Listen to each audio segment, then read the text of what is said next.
மீனவர்கள் அனைவருக்கும் வணக்கம். நான் உங்கள் மீனவன் மெக்கானிக். இன்னைக்கு பதிவில் என்ன பார்க்க போகிறோம் அப்படின்னு கேட்டிங்கன்னா, செக்ஷன் வியூ இன்ஜினை பற்றி தான் நம்ம பார்க்க போகிறோம். இந்த இன்ஜினை வந்து கோலர் கம்பெனிலேருந்து ஈஸ்ட் கோஸ்ட் மோட்டார் ஏஜென்சி அப்படிங்கிற எக்மா டீம் அப்படின்னு சொல்லுவாங்க.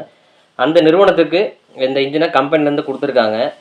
இந்த இன்ஜினை கொடுத்துறதுக்கான நோக்கம் என்ன அப்படின்னு கேட்டிங்கன்னா, இதை வந்து இந்த இன்ஜினில் வந்து நீங்கள் எல்லா ஸ்பேர் பார்ட்ஸையும் நம்ம பார்க்கலாம்.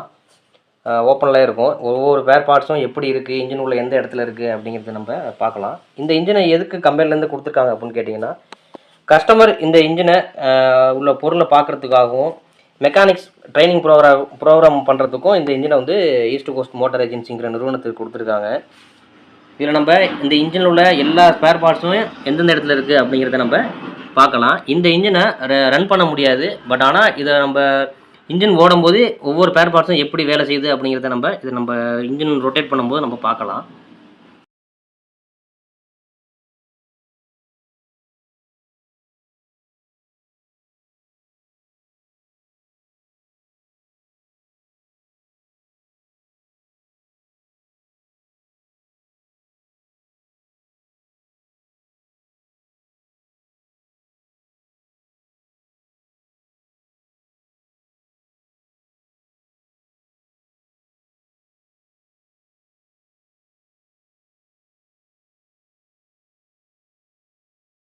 இப்போ நம்ம வீடியோவில் பார்க்குற இந்த இடம் ரொம்பவே ஒரு முக்கியமான இடம்னு சொல்லலாங்க.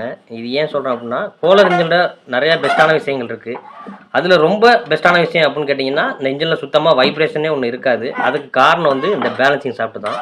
இப்போ இந்த வீடியோவில் சின்னதாக ஒரு சாஃப்ட் இருக்குது பாருங்கள். இது வந்து கிராங்கோட கனெக்டாக இருக்கிற மாதிரி ஒரு இது செட்டப் இருக்கும் இதில். ஸோ இதனால தான் இந்த இன்ஜினில் வைப்ரேஷன் சுத்தமாக கிடையாது. இது இன்ஜின் ரன்னிங்கில் இருக்கும்போது கிராங்குக்கு ஆப்போசிட்டில், அதாவது கிராங்கோட சென்டர் பாயிண்டில் இது ஆப்போசிட்டில் டைரெக்ஷனில் இது சுற்றி வரும். ஸோ அதனால தான் இந்த இன்ஜினில் வைப்ரேஷன் ஒன்று சுத்தமாக இருக்காது. இப்போ நீங்கள் வீடியோவில் பார்த்தீங்கன்னா நல்லா தெரியும். இதை பேலன்சிங் சாஃப்ட் அப்படின்னு சொல்லுவாங்க. கிராங்க் சென்டரில் ஒவ்வொரு முறையும் இன்ஜின் ஓடும் போதும் போயிட்டு வரும்.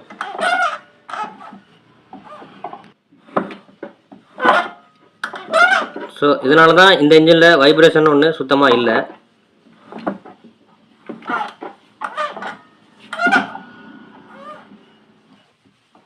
இந்த இன்ஜினில் வைப்ரேஷன் இருக்கக்கூடாது அப்படிங்கிறதுக்காக கம்பெனிலே டிசைன் பண்ணது தான் அந்த பேலன்சிங் சாஃப்ட்டு. மற்றபடி வால் சாஃப்ட்னாலேயோ அது 8 அடி போடுறதுனாலையோ அதனாலேயே இந்த இன்ஜினில் வந்து வைப்ரேஷன் இல்லை அப்படின்னு நினைக்கிறாங்க. ஸோ அது கிடையாது. இந்த பேலன்சிங் சாஃப்ட்டுன்னு ஒன்று இன்ஜின் டிசைன் பண்ணும்போதே இந்த வைப்ரேஷனை குறைக்கிறதுக்காக உண்டாக்கப்பட்டது தான் இந்த பேலன்சிங் சாஃப்ட்னு சொல்கிறது. இதனால் மட்டும்தாங்க இந்த இன்ஜினில் வைப்ரேஷன் இல்லை. இந்த தகவல் உங்களுக்கு பயனுள்ளதாக இருந்துச்சு அப்படின்னா நம்ம சேனலை லைக் பண்ணி ஷேர் பண்ணுங்கள். நம்ம மீனவன் மெக்கானிக் சேனலை சப்ஸ்கிரைப் பண்ணுங்கள். நன்றி.